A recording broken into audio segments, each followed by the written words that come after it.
It's Kerry Champion and Ryan Smith talking about Antonio Brown. He was introduced, you guys remember this, back in March at a press conference. And here's what AB had to say at the time about what he could bring to a team that hadn't seen success recently. Listen carefully. I mean, I'm here to help the program in all regards. You know, I'm here to make guys better around me. I'm here to elevate everything around me. I'm here to just be a surge of energy, of positivity, and a good force, a great teammate, and bring out the best of everyone around me, because we all know it's not just about me. You know, it takes 11, you know, on each side of the ball. It takes special team. So it's a unit. It's not about me being successful. It's about the organization being successful. I think if the organization's successful, then I'll be successful. So Ryan, whoever cut that video is having a nice chuckle, because right now it would appear that he forgot those words, and I don't want to go in on him, but yeah, it's not about him, right? He just said it. Well, he's returned to the team. They did not have practice today in Napa. They did have a team meeting that John Gruden held before dismissing them, and they return to practice tomorrow at the facility in Alameda. But Antonio Brown did show back up, maybe a little bit of an olive branch. We'll see going forward here, but I know that there's a lot of trust issues, at least higher up in the organization, wondering now how much they can trust this guy, because he has now bailed on them twice in the span of 3 weeks at training camp. So he's there. I guess that's a start for some. But Paul, as I look at this, and Ryan Clark and I talked about this earlier, Ryan was talking about, look, guys are focused on their jobs. They're not focused on Antonio Brown. But management-wise, what is the level of frustration? How would you rank the level of frustration for management?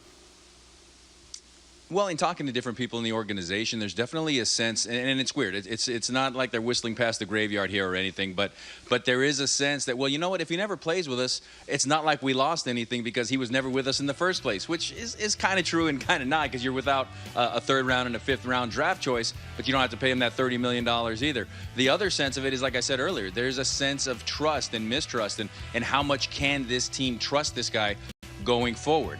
He says all the right things when he's in front of the camera. He does all the right things when he's around the team. It's just those two instances where he's taken off that really have the team kind of gnashing their teeth. It's going to be interesting, though, real soon to see what's going on. I did text with John Gruden, and he did confirm that, yeah, indeed, he was there at the meeting. So then, from your opinion, from covering the team, how is this playing in the locker room?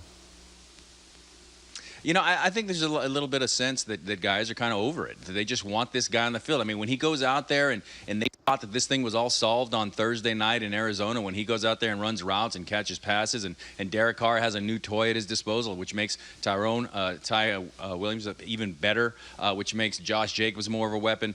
The guys just want him out there. They want an answer, yes or no, whether he's going to be there or not. So looking forward to seeing what they can do with him when he gets this helmet situation fixed, or at least when he just shows up, because that's the big question. If it's not against the team, why are you taking off and leaving us here in the lurch? All right, you're talking about what he can do for him. Since 2013, he's had 121 more catches, 20 more touchdown grabs than any other player in the NFL. That's going to do a lot for him.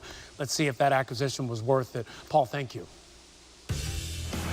Other football news, Seahawks quarterback Paxton Lynch is in concussion protocol after taking a nasty hit in a preseason game against the Vikings. Vikings cornerback Holton Hill was ejected for using his helmet. Wow, that looked painful when he hit Lynch. So here's Mike Zimmer on the hit. Number one, we don't want to see anybody get hurt. So I told Pete that after the game. You know, I'm sorry about his quarterback. Number two, you know, he can't drop his head. But saying that, when quarterback is running an option, he ought to be fair game other than lowering your head and hitting him in the head. So if they're going to let these quarterbacks be runners, then we should be able to hit them. Now, he didn't hit him legally, but we need to hit these guys. Hit them legally if they're going to run. Ryan Clark joins us again on Coast to Coast. Thanks for being here. So, Ryan, you played safety for 13 seasons in the NFL. What was your reaction to Hill's hit on Paxton Lynch? I agree with Zimmer in the sense that now Paxton Lynch is a runner and you should be able to tackle him. But with the ways that the rules have changed, you can't lower your helmet. You can't spear a guy. If you look at Holton Hill, he doesn't launch at Paxton Lynch. He doesn't, you know, come off of his feet, but he does lower the helmet. And in today's NFL, this is a penalty. This is something that will get you ejected, whether it's a quarterback or not. So the hit was illegal. The flag was was thrown, and it was thrown correctly. And so for Holton Hill, he has to keep his head up, see what he hits, and you won't have this issue going forward. But I do agree with Zimmer. If we're going to run option, if we're going to have the zone read, these guys become a runner, but you have to do it legally.